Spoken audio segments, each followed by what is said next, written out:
How to download Litecoin wallet app. Hey everyone, this is Susan from Create Login and Delete, and now let's get started. So if you are using an iPhone, just open Apple Store on your phone, and if you are using an Android device, just open Google Play Store on your phone. Now let's open App Store here. Go to the search bar and search for Litecoin. Now tap on the application which is on top. Okay, here we go. Now just tap on download. Wait for a while the application is being downloaded. Okay, now you can see that the app has been downloaded. Now just tap on open. Wait for a while. Just tap on allow.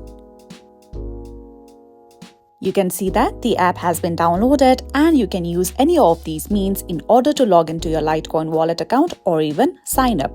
So this is it for today. If you found this video helpful and informative, don't forget to like and subscribe.